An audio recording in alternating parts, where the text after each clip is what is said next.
So my two young, inspiring world travelers are going to put us to right here and inspire every one of us and keep us moving. Excellent. Gentlemen, talk to me, if I might start with you, Arnold. You know, they say that travel broadens the mind, among many other things and all that good stuff. But let's have a look at where we are today, because I have a feeling we're moving around the world more than we've ever done before. Absolutely. So good morning, everyone. Good to be with you, Edna. Always good to be with you, Manfredi. Where are we today? So we came out of COVID. Everybody knows you've all traveled a lot. But in general, there's more domestic travel. The U.S. has fully recovered, and then some things are better than they were in 19. Not in business travel, but in leisure travel. Europe is also pacing well, not as well as U.S. source and U.S. Related destinations.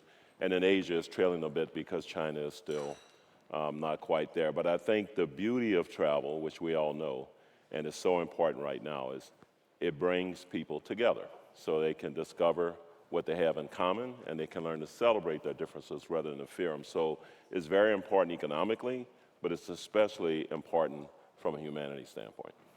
Manfredi, so who's traveling? I mean, we heard about all the young people that are going to inspire the world. I mean, they might not be your customers today, but they will be someday.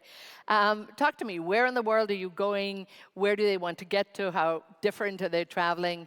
Just bring us up to date in terms of what you've seen in trends. First of all, okay, the amount of people that are traveling is increasing from all nationalities and age span, because people travel, continue to travel. I mean, I'm a great traveler. I'm 70. I travel all the time. And once upon a time, it wouldn't have been so. This is because the passion of learning of the world through visiting it directly, even though we have so many means to read about places and see the photographs, etc., the desire to visit places is growing and growing and growing. And the desire to be engaging with people is growing. So we have a number of reasons to travel. I call it the tourism. It's more than one. You have a segmentation which is unique. For example, here, I flew from Europe especially for this conference. Why? For more reasons. Besides the friendship with Richard and Cecilia, it is because it is a learning experience and it's an opportunity to engage with people. So it's a great thing. You have people that travel to do shopping. Milan is a great capital of shopping. You have people that travel to visit beautiful natural places, historical sites, the Antarctic, the Arctic. So the segmentation is amazing. And us as industrialists of the sector, we are producing products which are for every kind of experience which is desired and every kind of customer, the level of service that he wants. The level of service that people want has increased.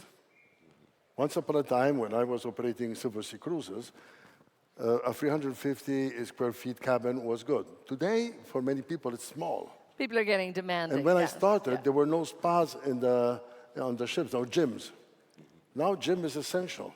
Not for me, I never go in a gym. But so I hate sweating, but for many people, it is essential. So, no, destinations. Okay, sometimes the world shrinks or expands.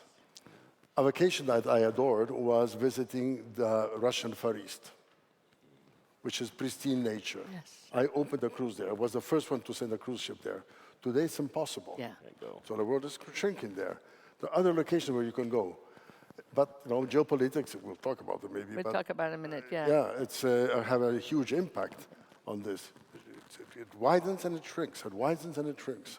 So you have to be ready, you have to be adaptable and be ready to move with it. And talking about that, it is about keeping our business going today, but I think this business is becoming very competitive, and you know, the consumer knows what's going on, the consumer is a lot more demanding, so costs are higher in that. But is there a way that you can future-proof your business if you're in the travel and tourism business? I think the best way to future-proof any business is to really understand your customer. In our case, is our guests that came out of the cruise industry. To understand them and make certain you're doing everything to exceed their expectations. And so one is to understand what they need to be able to anticipate those needs, and then two, to put together the holistic infrastructure to exceed those expectations.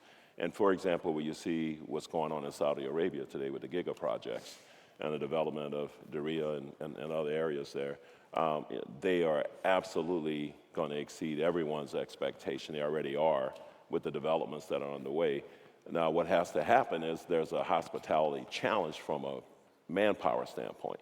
But for example, Saudi's in front of that because they're investing heavily in training and stuff because they know they're going to have the trained workforce to be able to deliver that highly customized, personalized service that's going to allow you to exceed guest expectations. And it's to be able to commoditize that, to be able to do it at scale.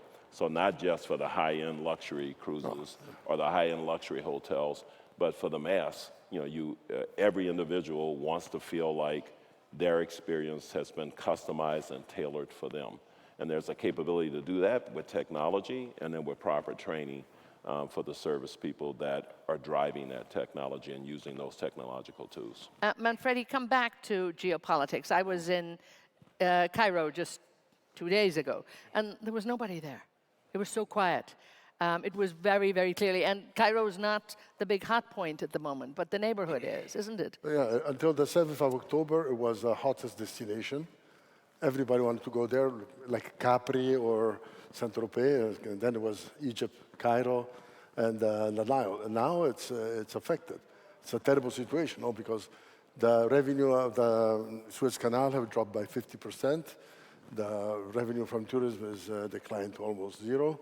So for that country, it's a terrible situation. So geopolitics affected all the time. But there are other things which reopen countries.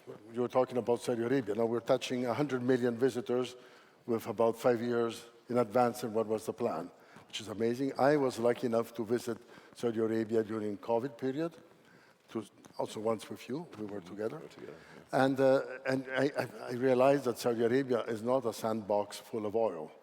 Yes. It's a country full of culture, ancient culture, current culture, traditions, natural beauties, pristine beaches, and also human structures built now, which are the nicest. And that's exciting because it's a new destination. I mean, that's the other really exciting they're thing building about it. It's like sometimes you go to visit Chicago.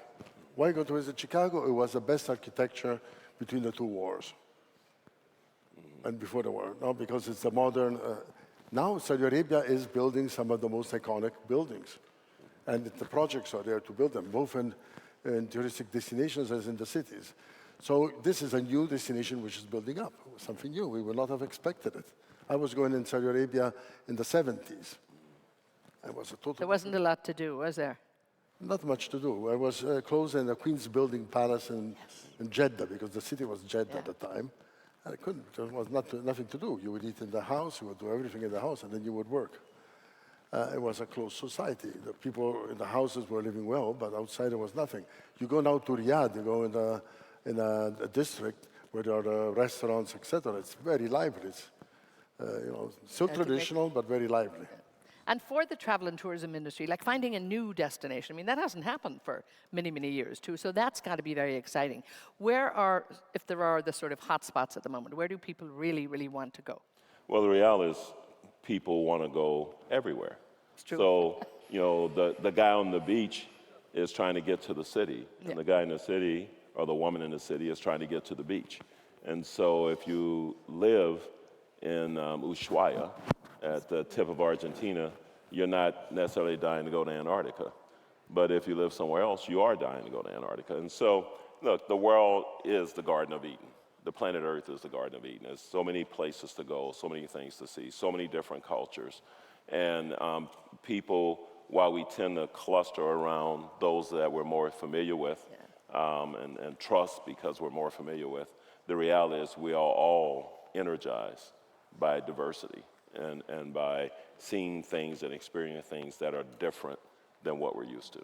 And I think we have an appetite for that. People have almost the risk factor. They will go into the unknown a little bit more. For maybe they were a bit more conservative many years ago. Manfredi, let's have a look at the technology, because I think so much has changed. Everybody has access to information. I mean, years ago, fine, we could read a guidebook or we could get a brochure, whatever, but we can find out so much, and the fact that we can book easier and all of that. How is technology changing this industry? You're talking to the less technological person in the room. I kind of thought that. You still like to pick up the phone and talk to someone and get there. But besides that, I mean, I hear my people, and we talk about this all the time. So how many things can be improved? For example, the passenger, in my segment, every person that travels with us is an individual where we want to know everything about him to serve him in the best way. The crew on the ship needs to know what is his favorite cocktail, where he's been in the past with us, et cetera, et cetera. So profiling is very important, so this can be very helpful. I think in the mass market, booking centers, the first access will be through artificial intelligence voices. They can do the voice, the language with the accent much better than any other person anywhere because they will have accents. And then they will be able to respond very fast to most of the questions and needs. And you pass to human only if you need some more intellectual intervention for the time being. So there are many of these uses, not to mention within the company process, accounting, legal documentation, and all of that. Talk to me, because technology is shifting. So it is absolutely shifting. I'm not the world's greatest technologist, but I did give the keynote at the Consumer Electronics Show a few years ago on technology that we developed in the Carnival Corporation and Princess Cruises. And what it is, in a basic concept, it's an example of what's to come. It's a little disc. It's definitely encrypted, but there's no real information. It's like a license plate. You wear it or you carry it in your pocket. And what it does is, it's not just an app. It's a holistic system. And what it does, it lets all the crew, as they walk by you, know everything about you that you wanted them to know. But it also connects you with your group. So if you're in a bar... Not everybody might like that. But they actually do, which I was a surprise because I had the same reservation. But what happens if you're in a bar, the bartender says, hey, you had a double martini lesson, would you like another one? Like another one. So you ordered, somebody sees you're in Alaska, they see a whale off the bow of the ship, you go out with everyone else to see the whale, the drink will come to you. And so there's a lot of technology in it. It's way more than that. It also deals with, safety, security, all those things. But the power of AI, so first in the guest experience, one of the evolutions for that technology is to make it really useful for the crew to connect with the guests. And so the power of AI is AI will be able to tell that crew member, so the crew member is not just using predictive AI, but generative AI, where AI will say, is this person's birthday? This is their next spa appointment, this is whatever. Here's something you might want to say to them.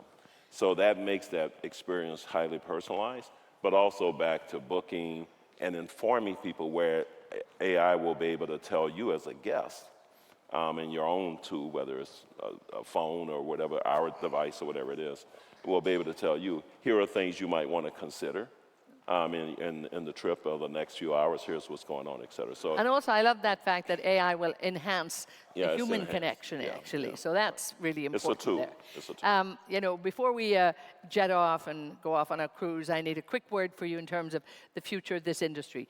Where do we think we're going? Because we're fresh out of time. Manfredi, 30 seconds. I think that it's a combination of two things. You need a lot of entrepreneurial spirit to start new things. I'm starting something new. I'm bringing Abercrombie & Kent to a next dimension. It was the biggest infrastructure in the upscale market, experiential travel. We are expanding it as a territorial positioning. We can have offices around the world to handle our guests, and also distribution and products. We're going to do more camps, this and that. So we're increasing our footprint. And with Crystal, we're going to build more ships at a higher standard than what is our competition, because we don't want to be in the competing pack. But besides that, which is clearly the product of an entrepreneur, it will be needed gradually also more consolidation. Because there are in the hotel space, there are a lot of consolidations. But if you go beyond that, the cruise space, there's a lot of consolidation. Maybe still room in the mass market segment. But if you go in the luxury segment, it's a number of small businesses. Yes. There's no pure luxury player in the luxury space. If you want to look at the fashion business, you have the Pinot Group, Artemis, you have LVMH, you have several. No, in the watches, you have, what's the name, the Swiss group, Richemont. If you go into travel business and you want to invest Yeah, in wow. a share which is related to the high-end consumer, with the limits and the positives of the high-end consumer, which is very resilient, and you don't have it. Right, so there's something that we need to be looking at. I got to move this on. Space. We'll all be downgraded. Space. Space. We heard that outer this morning. space. That's The next frontier. That's the next frontier. We'll all be cruising to space.